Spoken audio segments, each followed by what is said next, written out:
This is Jennifer Clark Tinker for Life and Liberty with David Householder. And I'm here with Clint Schneckloth, the Reverend Doctor. And it's great to meet you finally in person. Absolutely. So, and we're here to talk about a book that you wrote. It's called Mediating Faith, Faith Formation in a Transmedia Era. And it's pretty exciting that this is your first book, right? It's my first, manuscript book. I have done some other stuff. I wrote the majority of content for a thing called Washed and Welcomed, which is like a baptismal source book for Augsburg Fortress. It's like their main baptismal resource. Okay. And I also wrote some Book of Faith material, similar to what David Householder wrote. He wrote in their Book of Faith series on Galatians. Okay, yes. And I did one of those volumes also. Okay. Yeah. Cool. Awesome. Well, and speaking of David Householder, I want to give you credit as you are actually the one who helped facilitate me getting to meet David Householder and to become a member of the staff at Life and Liberty. Cool, yeah. So it was through your blog role that House found me, and then we got acquainted, and then the opportunity came to be a contributor at his site, and so I credit you and I thank you for helping me find that opportunity. So I just rolled you together, is that what happened? Absolutely. Awesome. Absolutely, yes. Cool. So, all right, so this title, Mediating Faith, Faith Formation in a Transmedia Era. Tell our listeners about what does that mean? Break that down for us. So it's transmedia. Yeah. Tell us about that. Okay. Well, transmedia is a technical term that's used to label certain kinds of cultural creation that use different kinds of media to create the overall total package. And the example I often give that's the most famous is the movies The Matrix. Okay. Remember the Matrix movies with Keanu Reeves? They were a trilogy of movies. And they initially came out as a movie. And then after the first Matrix movie, there was a massively multiplayer online role-playing game that was The Matrix that people could play. Okay. And then people participating in that game informed the writing of and creation of the second movie. And you understood some of the things that were going on better in the second movie if you had been a player of the game. Okay. And then again, after the second movie, there was another Matrix game. And altogether, you had this creation that was much bigger than just movies. It was also games and a community around the games and all that kind of thing. And so transmedia is when things are working at that level where you get a real transmedia creation is going to cross those kinds of boundaries. Okay. And then more generally, transmedia is even just like what we're doing right here, right now. So we're talking about a book that I published, but we're doing it on a podcast. And you guys met, and I met you through blogging, and those are all going to circle around on each other, and there's going to be effects between the different media, right? So that's a bigger kind of description. And my basic thesis of the book is that we simply are in, more than ever before, an era that is affected by transmedia. And media is more likely to layer than replace. So sometimes you'll have media that totally gets kind of washed away by the creation of new media. Like no one uses beta tapes anymore. Or very few people get out their 8-track players. Right. There's some things that are just kind of gone. But it's more often the case that new media layers on top of old media. So we have books and we're doing a podcast. And what does that do in the church? What does that do for faith formation? That formation is now taking place on these kind of transmedia levels. Yeah. Well, that leads right into my next question. Is I wanted to ask you, kind of for a slice of life, for say the past 24 or 48 hours of your life, what are some of the transmedia aspects of faith formation that you've experienced, either formation you've received or helped impart, or how that's kind of a slice of life, say the past 24 or 48 hours. What are some of those dynamics that have been in play in your life and ministry? I was thinking about an example of this morning because on the ELC clergy group, which is a Facebook group that is one whole chapter of the book is devoted to kind of analyzing that group and how it functions. Somebody posted, there was a new post this morning, and she said that she was caught by surprise because in their church,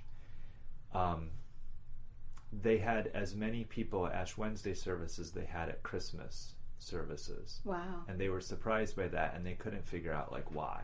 Mm-hmm. Why are they seeing this major uptick? And then a number of other churches weighed in and also said, church leaders weighed in and said that they also saw an increase in attendance this year for Ash Wednesday.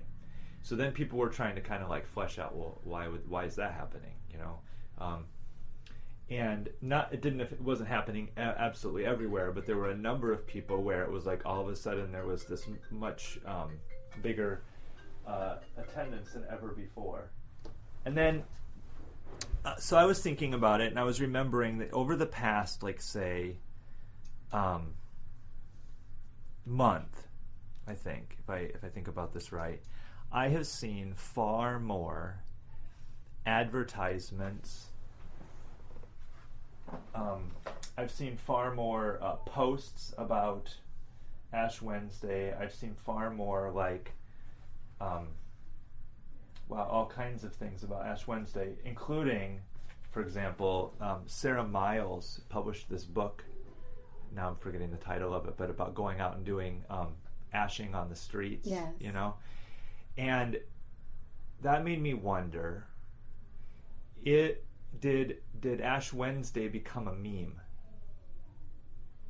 different from some other church holidays, to such an extent that people got curious?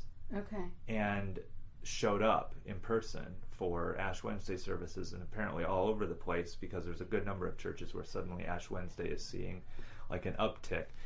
And I don't know about this for sure. I think this is probably a really like new idea that I have in mind, and I'm not quite sure, you know, even whether it's true or not. But it's certainly the case that in preparation for Ash Wednesday this year, I made use of social media in a number of new ways, and so did a whole bunch of other people.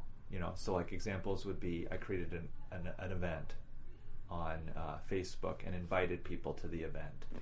And I've been experimenting with using paid advertising on Facebook just a little bit, just to see what kind of impact that has, especially I've always just been doing it mostly for our church events, so that we'll get like a wider reach of people who see an event post. And I wonder, it's hard to kind of judge, you know, you'd like to be able to do some analytics around like of the number of people who see that advertisement, how many actually make a decision to, right, you know, come.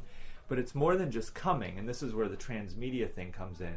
So even if a person doesn't come to Ash Wednesday service, aren't they impacted just by seeing the post itself? Right. In which case, you need to think about what you post. Like, you don't just want to post and say, "Come to Ash Wednesday worship." You're done. You know? Yeah. You might want to have content in the post. Like this year, what I did was I used, you know, there's that little like "Welcome to Lent" thing that's in the liturgy that a lot of clergy will say after the sermon. Mm-hmm. It's part of the liturgy, and I used that little text and put it in the body of the post. So really, anybody who read that advertisement got a little snapshot of what the Christian commitment is to the season of Lent. Okay. And that's, I think, formative, even if it doesn't result in people coming. Right. So if I think about the last 24 hours, I was focused in some new ways this last year compared to previous years in thinking about promoting Ash Wednesday services in a way I wouldn't have been able to do a decade ago. Okay. Right? And it had an impact both on the services themselves and also like the wider community. And my reflections on all of that were prompted by reading the post this morning from somebody who said, "Hey, we had an uptick in worship attendance." Okay. So I want to ask you too, then, you know, the book's been out, it came out February 1st. Mm-hmm. So it's been out about a month now. Yeah. So what has most surprised you about reception of the book so far? That it's taking people a long time to read it.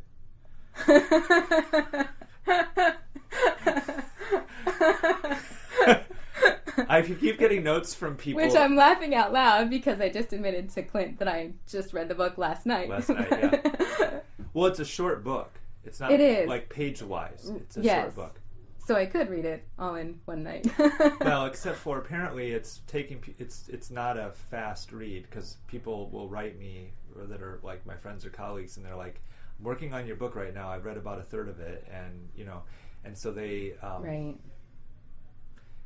So I don't know a lot about that, because I'd like to hear from more people about kind of like their review of it and their analysis. But it's there's some density to it. Yes. It covers a lot of ground. Yes. In a short amount of space. Yes.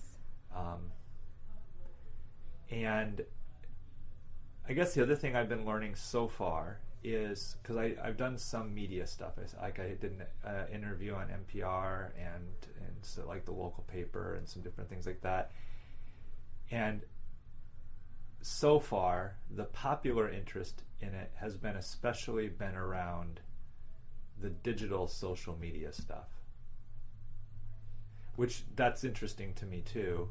And I'm interested to see whether people are going to catch on to the more of like the transmedia thesis that I have, which is that we can learn from different media effects for faith formation. So there's sections in the book, for example, that maybe will at first blush seem esoteric, but I think are essential, like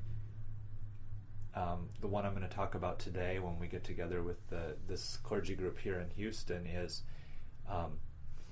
there's a way in which the catechumenate, which is a revitalization of what many people consider to be a historic Christian practice, Yes. might actually be like a virtual game. Yes. Because it's not certain that it ever existed in the form that people argue that it existed in. Right. Right. So it's like creating a Second Life or a almost like creating like a game Yes. for churches to play together that may not have historical origins in quite the way everybody argues for it, right?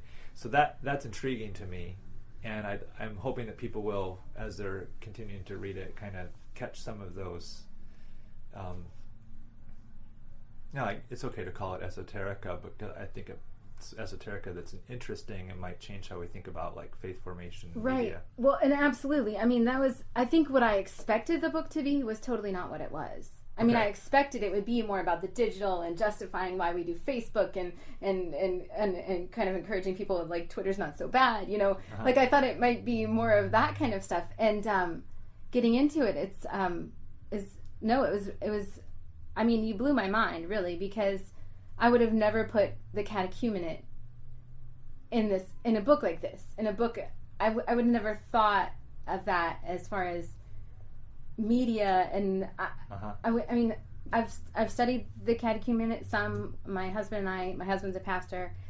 We went to a training event in Orlando years ago. Paul Hoffman was one of the presenters there. Yeah. And it was amazing. It blew our minds. We tried to institute it in our small church where we were at the time, and we did some with it, and it was lovely using the rights. But so I have appreciation for the catechumenate, but I would have never imagined it coming into a book like this. Mm-hmm. And I was really interested in what you did with that. What I wanted to ask you about too was you talked about in the book, you talked about your internship experience and how you were so close to Finney Ridge, where they were testing out the catechumenate, Mm-hmm. and you could have observed and you didn't take advantage of that opportunity. So I wonder if you would tell our listeners, like maybe why you didn't. What were some of the? I mean, you say in the book, but if you could tell our listeners why you resisted that. And that this book is kind of a wrestling with that in some ways. Like even the existence of this book at all is me kind of 10 or 11 years into my pastoral ministry, still wrestling with this tension. Well, so if formation happens all the time, it also happens for pastors. And so pastors are formed in specific, and we think about the pastors are formed in specific traditions, like you're formed to be a Methodist pastor or a Roman Catholic priest or whatever. But even within specific denominations, you have different like kind of trajectories or emphases. And sometimes those are highly politicized and kind of battle with each other. And so I went to Luther Seminary, where there are some strongly what Gerhard Forde calls, who's probably the theological father of this kind of way of being Lutheran within the ELCA, called radical Lutheranism. And it was a very strongly focused on you are free in Christ. You have been set free in Christ. And he used to have this like a sticker on his bag that he would carry around campus. I think this is kind of a legend, basically saying like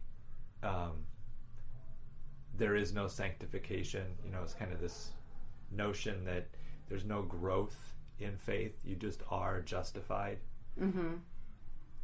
Now in a little radio conversation, I don't think I could do full justice to like Forde's theology, and there's so much that I've gotten out of Forde's theology that I've developed from.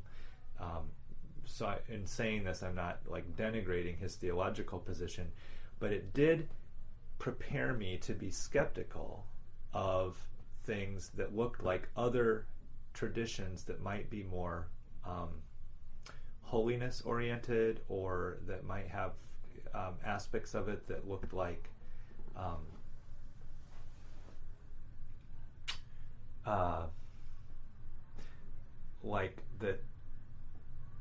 that you could grow, that there are higher or lesser levels of faithfulness kind of thing. And for whatever reason, at the time that I was on internship, I was really prepared to be skeptical of specifically the catechumenate. There was a little burgeoning renewal movement happening at that time in the ELCA around it. The ELCA published some like resources to try to bring it more fully into kind of the slate of what the ELCA published in terms of worship resources and that kind of thing. And I was intrigued. I read some of them, but I was also highly skeptical because of this theological tradition I was formed in. And so in the overall budgeting of my time for my internship year, even though I was just one hill over from Phinney Ridge, I never actually got over there.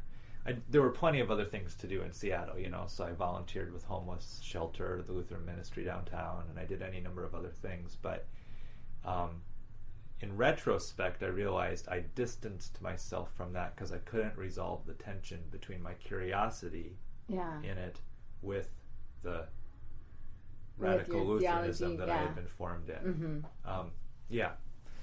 And so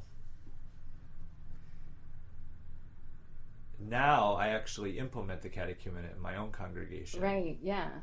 And I've had to kind of come around to what does it look like to see a resolution between what I still think is an important, like, clarifying thing, you know, of that part of the church's work is to make room for the gospel's free course in the life of the world, you know, and to not like hamstring that or shackle it or trap it somehow. And yet I also see as a pastor how important, you know, building community around the gospel can become for people, especially if they're new, they're inquirers. And I've always been a missionary, even when I was a radical Lutheran, and so the whole thing of preparing space for, like, say, people who are new to the faith and are preparing for baptism as adults, it's like a big deal to me, and I want to figure out how to do it well if I can.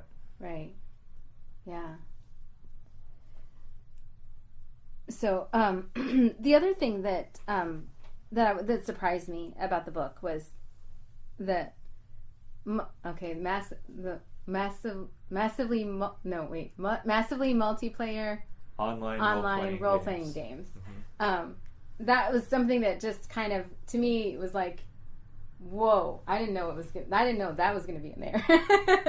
And I admit that I'm pretty, you know, I'm online, I have a blog, I have, you know, podcasting, you know, I'm a Facebook, Twitter, you know, Pinterest, whatever. I'm, you know, but that was something that was like, whoa, it was kind of scary to me. But I love what you do with that, and I I love the connection you make between, and I wrote this down because I just loved it so much, but I love that you talk about the idea of learning by immersion, and the connection between the catechumenate and the massively multiplayer online role-playing games. How are those connected in terms of learning by immersion? Well, the learning by immersion thing that you lift out, I was just playing a game with my my kids, actually, that we downloaded. You know how you get those little free game cards at Starbucks? And they let you download free apps or whatever. Right. So I got one the other day when I was at Starbucks for this little game. It's called Machinarium, and it's kind of like a steampunk puzzle video game. And as a late modern person myself, that's where I was shaped, right? Born in the 70s, and so there's still some of these aspects of like late modernism that are always still going to influence me. I start playing that game with them, and I want there to be a button that I can push to pull up instructions so that I can read the instructions on how to play the game. Right. And there aren't any. Right. There are none. Right. And you cannot find them as desperately as you want them to be there. You have to figure out how to play the game by playing the game. Right. And our kids just do that intuitively. Yes. Yeah. In this book, because it's steampunk, there's even a book you can get that's that helps you solve each of the screen puzzles, but anything that would be words is written in hieroglyphics. And then there is it's like kind of like a graphic novel, so there's like pictures that show actions that they have to read, and that's the only thing that's comparable to like text or information download. But everything else is like problem solving this puzzle that's on screen and getting your little character to, and you learn and you keep getting better. So my kids have been playing it for a couple of hours by the time I came to play it with them, and they were totally naturals at it already, and I was struggling because it was like kind of a new thing. And so almost all both of the main games that I mentioned in my book are like this too, like Second Life. You don't read a bunch of instructions on how to operate in Second Life. When you create an avatar on there, you go into a kind of a newbie zone, a new arrivals zone, and you walk around, and it shows you how to like change your clothes and move and fly and do these kinds of things. And then once you've practiced doing those things, and then you leave that space, and then you're out, and you can, of course, you keep practicing or whatever, but you learn how to navigate Second Life space by navigating Second Life space. And the reverse learning back to the church that I bring up in the book, which I think is so huge, is that's what liturgy is like. Yes. And that's how kids learn the faith. And when we say that you have to get the information first before you can participate in the game, that's like saying you have to read the instructions before you can. Right. You're right. But 3-year-olds don't read instructions. Right. They just play. Yeah. So when you like deny communion to baptize 3-year-olds, you're telling them you can't play until you've read the instruction manual. But they don't read instruction manuals. Right. So you're taking away the way that they can engage. You're taking that away from them. That's right. It's huge. Withholding it. And that was a big conversion experience for me, because of course I was raised in a Lutheran tradition where I went to First Communion classes, right? And then I took my First Communion when I was in 5th grade, and so that was the received tradition that I had. And then I mentioned this book in my book, but Philip Maxwell Johnson, who's a liturgist from Notre Dame, and he has a big section in the end of his book, Rites of Christian Initiation, that's on communion for the baptized, and he makes a very clear argument. I think this is just to me, there's no debate on this topic anymore. It's definitive to me that saying you can't have communion until 5th grade is an enlightenment concept, that you have to have some kind of knowledge before you can receive communion, and there's nowhere in scripture or tradition that really argues for that. Entry to communion is baptism. So whenever you're baptized, it becomes like this, it has to be a liturgical, however you want to talk about it, it has to be a liturgical entry point to the game of communion, Right. not Yeah. cognition somehow. Yes. So those experiencing those gaming worlds, whether it's Second Life or World of Warcraft, what they do is they can help the church learn how to think about church as kind of like a massively multiplayer online role-playing game. Yeah. And I think the part of the book that most delighted me was this on page 78. Was you talked about is this section about you talk about encouraging children to play with faith itself. And I just love that. That delighted me the most. I mean, I think when we have that spirit of play, playfulness with our faith, it's really really important. And you say no wonder many wander away from the faith when they begin to encounter challenges. And I don't know what that word is. Aporia. Gaps. I just thought that was amazing. The idea of play being integral to that we can engage, that we can learn as we go, that we can. Yeah. I just thought that was really. Yeah. I love that. Well, yeah, because and one of my favorite insights, and this is not original to me, it comes from people who think about or analyze games, is one of the things that they say is that games lower the consequences of failure.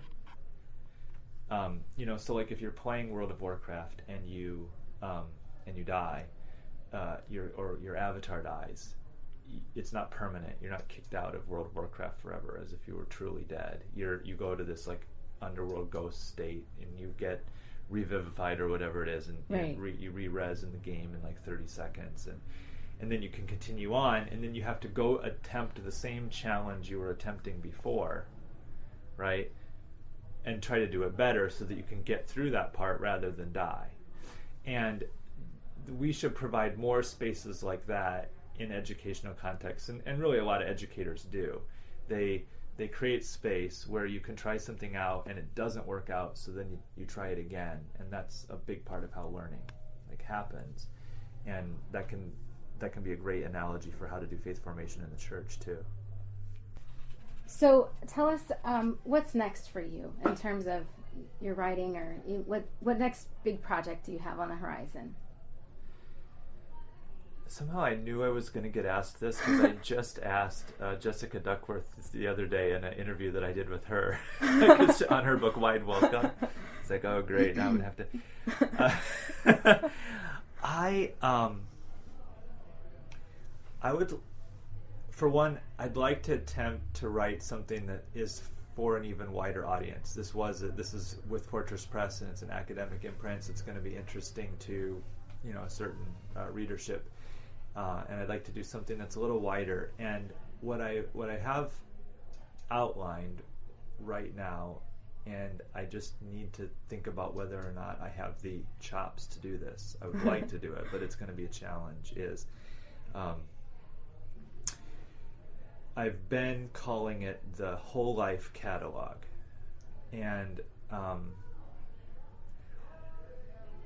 what I'd like to do is tell kind of in a memoir form the story of how I went through, I've gone through different kinds of pieties or ways of thinking about being a Christian, even in my own life thus far, and kind of take each one of those and then burrow down into them to give like a little history of where those came from and how they formed me, and then give space within the book to let readers feel like, oh, okay, there's room for me to be a Christian, right, even from these different perspectives. And it might be okay even for me to have one perspective in one stage of my life and then end up somewhere else at some other time.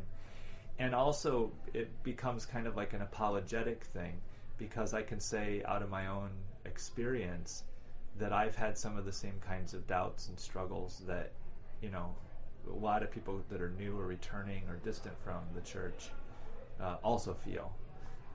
That's loosely what I'm thinking about doing next, but right now I've just more been basking in the glow of talking about this book. Yes, so. Absolutely. Well, congratulations, and I did enjoy it, and thank you so much for being on the podcast. Absolutely.